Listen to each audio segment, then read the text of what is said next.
Assalamualaikum warahmatullahi wabarakatuh. Hai anak-anak, selamat pagi. Apa kabarnya hari ini? Nah, sebelum kita masuk ke materi pembelajaran hari ini, marilah kita berdoa terlebih dahulu. Silakan ketua kelas untuk memimpin doanya. Sebelum belajar, marilah kita baca doa terlebih dahulu. Berdoa dimulai.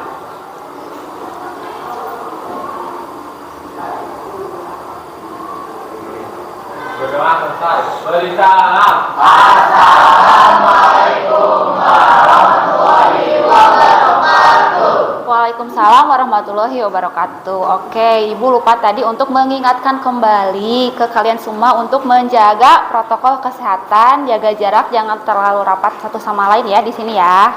Oke, semua hadir hari ini? Hadir, alhamdulillah. Berarti sehat semua ya? Alhamdulillah sehat. Oke, semangat hari ini untuk belajar sama Ibu? Semangat, harus semangat. Oke, sebelum kita menginjak ke materi hari ini, Ibu mau review dulu nih materi sebelumnya yang sudah kita bahas. Masih ingat nggak sih kita membahas apa di materi sebelumnya, di minggu kemarin? Zat adiktif. Siapa yang mau menyampaikan kembali materi mengenai zat adiktif kemarin? Oke, Rifki silahkan. Pada minggu lalu kita belajar tentang macam-macam zat adiktif dan penyebabnya. Contohnya ada rokok dan vape. Oke, rokok dan vape. Kemudian ada yang mau menambahkan? Saya pengen nyebutin contoh penyakitnya boleh? Oke, siap. Rangga apa? Yang pertama itu ada kanker paru-paru dan penyakit yang kedua itu. Sini Ibu ada gambar nih. Kelihatan nggak ya gambarnya? Kelihatan. Kelihatan. Oke. Gambar apakah ini kira-kira? Anak yang terluka, yang terjatuh gitu. Kenapa kalau kita terjatuh itu bisa mengeluarkan darah? Apa Ibu? Oke. Karena pecahnya pembuluh darah. Karena pecahnya pembuluh darah sehingga darahnya mengalir keluar gitu ya. Oke, bagus Tiara. Bila lukanya tidak ditutup nih, kira-kira darahnya akan berhenti atau tidak? Berhenti. Bisa berhenti. Kenapa bisa berhenti? Karena adanya pembekuan pada darah. Terjadi proses pembekuan darah gitu sehingga darahnya bisa berhenti. Oke. Nih, ada lagi gambar yang kedua. Mengapa bisa terjadi luka ketika kita jatuh? Saya ingin jawab lagi. Oke, Rangga silakan. Karena adanya gesekan antara kulit dan permukaan tanah itu, jadi terjadinya luka. Terjadilah luka. Kalau misalkan jatuhnya di tanah berarti gesekan antara kulit dan permukaan tanah. Kalau jatuhnya di aspal? Sama Bu. Sama. Ya sama Bu. Oke, berarti ada gesekan ya antara kulit kita dengan permukaan benda begitu ya. Oke. Terus kira-kira kalau udah diobati nih, luka kita bakal sembuh atau enggak? Bisa sembuh. Biasanya yang jadi obat luka itu apa sih yang bisa kalian gunakan? Obat merah, betadin. Obat merah atau betadin. Berarti di dalam obat itu, di obat merah ataupun betadin, berarti ada apa yang bisa menyembuhkan luka? Apa Ibu? Ada zat utama yang dapat mendukung proses penyembuhan luka tersebut. Sehingga proses penyembuhan lukanya jauh lebih cepat daripada yang tidak diobati. Oh, sebelum melanjutkan ke materi selanjutnya, Ibu akan menyampaikan tujuan pembelajaran kita hari ini ya. Yang pertama, melalui tayangan video dibantu LKPD, peserta didik dapat mengidentifikasi komponen-komponen penyusun darah beserta fungsinya dengan tepat. Yang kedua, melalui tayangan video dipandu LKPD, peserta didik menganalisis mekanisme sederhana. Oke. Kemudian ada jenis-jenis penilaian yang akan Ibu gunakan pada hari ini. Yang pertama, jenis-jenis penilaiannya, yang pertama itu ada penilaian sikap, meliputi kerjasama, tanggung jawab, kemudian ada percaya diri sama Ibu dinilai ya. Kemudian yang kedua ada penilaian pengetahuan. Penilaian pengetahuan nanti di akhir pembelajaran menggunakan Google Form yang nanti linknya Ibu share di grup WhatsApp kelas 8A ini ya. Oke. Kita lanjutkan ke manfaat pembelajaran hari ini. Tentunya pembelajaran hari ini itu harus ada manfaatnya. Yang pertama, kita bisa mengidentifikasi komponen-komponen penyusun darah beserta fungsinya. Kemudian kita bisa menganalisis mekanisme pembekuan darah dan kita bisa menghitung perkiraan waktu pembekuan darah pada luka. Nah, di sini langkah-langkah pembelajarannya. Kira-kira tadi Ibu sudah menampilkan gambar. Kemudian setelah ini Ibu akan menampilkan gambar luka besar dan luka kecil. Kalian analisis, kalian identifikasi luka itu. Kemudian nanti silahkan disimak baik-baik, soalnya ada pertanyaan di LKPD yang harus diisi, dan itu jawabannya semuanya ada di video. Jadi harus diamati dengan baik videonya ya. Nah, kemudian setelah videonya habis, kalian menuliskan, menampilkan sebuah gambar. Nah, kalian pernah mengalami luka seperti ini enggak kira-kira? Pernah ya? Ini luka kecil apa luka besar ya? Luka kecil. Kalian pernah mengalami ini, kalau kenapa sih penyebabnya apa aja kira-kira? Keiris pisau. Kalau kalian lagi bantu mama di dapur ya, suka kalau nggak hati-hati berarti bisa menyebabkan luka kecil berarti ini. Ini luka kecil apa luka besar ya kira-kira? Luka besar. Cirinya apa ya? Banyaknya darah keluar. Banyaknya darah yang keluar dari tangannya di sini. Buat untuk hari ini, untuk kita pelajari pada hari ini. Boleh silahkan siapa yang mau menyebutkan salah satu mungkin dari rumusan masalahnya. Oke, Rifki boleh. Apa sih yang menjadi komponen dalam penyusunan darah? Apa yang menjadi komponen dalam penyusun darah? Begitu. Oke, bisa. Silakan untuk dicatat terlebih dahulu rumusan masalah yang pertama di buku tulis. Catat dulu, boleh. Itu menurut Rifki ya. Berarti tadi. Terus yang kedua, boleh siapa yang mau menyebutkan rumusan masalah yang kedua? Rangga, boleh. Bagaimana sih Bu proses?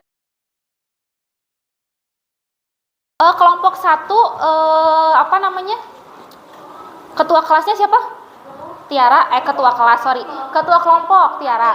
Tiara, kelompok 2 Marsha, kelompok 3 Ilma, kelompok 4 Rifki, kelompok 5 Rangga. Silahkan untuk ketua kelompoknya maju ke depan. Ibu mau membagikan LKPD, jurnal praktikum, dan handout. Coba dilihat dulu LKPD-nya, jurnal praktikumnya dilihat dulu, boleh sambil diisi. Tidak selalu oleh hemoglobin dan adanya pada plasma darah. Leukosit. Keberadaan leukosit atau sel darah putih kurang dari 1% sel yang ada di dalam darah manusia. Hanya terdapat 1 atau 2 leukosit untuk setiap 1000 eritrosit. Bayangkan, 1 leukosit 1000 eritrosit. Tapi secara ukuran leukosit 4 orang setiap kelompok. Boleh nih, kelompok 1 dulu, kelompok Tiara. Ini alkohol swabnya 4, objek gelasnya 4. Ini buat media penyimpanan darah yang sudah keluar, nanti ditetesi di ya 4. Kemudian jarumnya ada 4, 1, 2, 3, 4. Tusuk gigi bahan sudah? Sudah. Siapkan blood lancet dalam darah yang sudah keluar, nanti diteteskan ke atas objek gelas. Sekitar 1-2 tetes, agak banyak juga nggak apa-apa.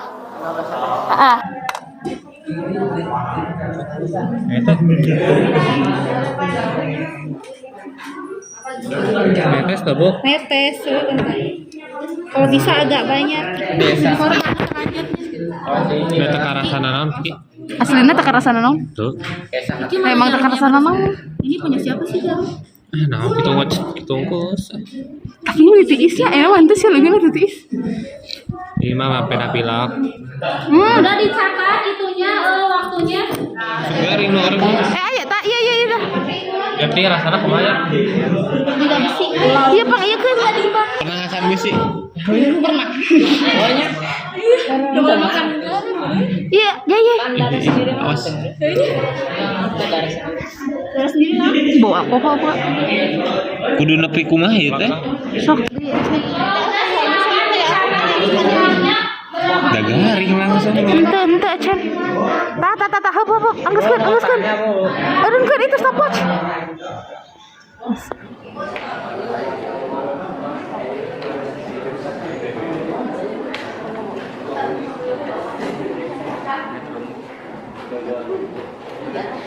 Bisa berkail.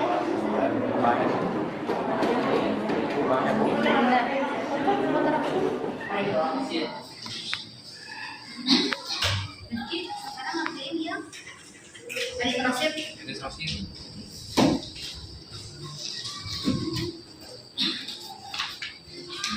Dibereskan dulu sampai trombosit ya. Kelompok gimana? Ditulis ya sama dia.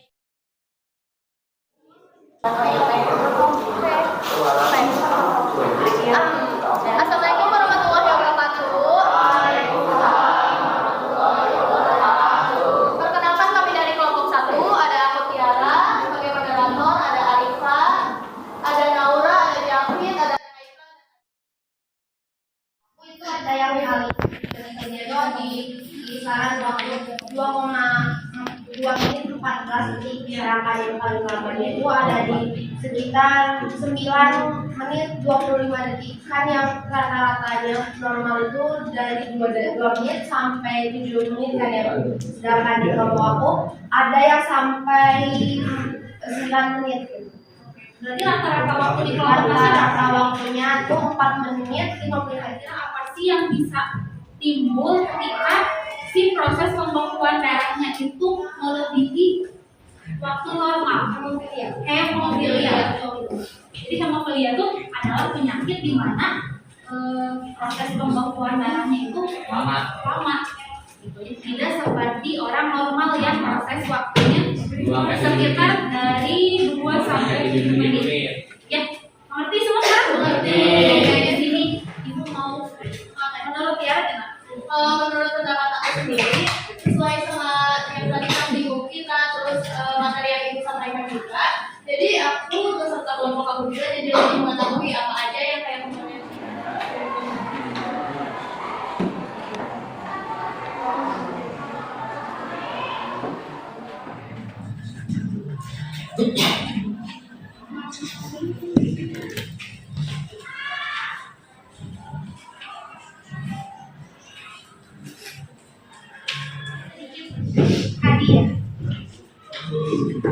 Hadiah buat kelompok 1 yang sudah presentasi. Tadi boleh 1, 2, 3, 4, 5, 6. Untuk kelompok 1 diterima perwakilannya di sini. Pak. Udah kelompok 1. Terima kasih ya. Di depan kita akan membahas materi baru tentang organ dan mekanisme sistem peredaran darah besar dan kecil. Maka dari itu, tugas tindak lanjutnya adalah membuat mind map masing-masing. Minggu depan dikumpulkan. Oke, mind mapnya tentang organ sistem peredaran darah dan mekanisme sistem peredaran darah kecil dan besar pada manusia. Oke, terima kasih untuk hari ini. Mohon maaf apabila ada kekurangan dan kesalahan dari ibu. Semoga pembelajaran hari ini membawa manfaat untuk kita semua. Assalamualaikum warahmatullahi wabarakatuh.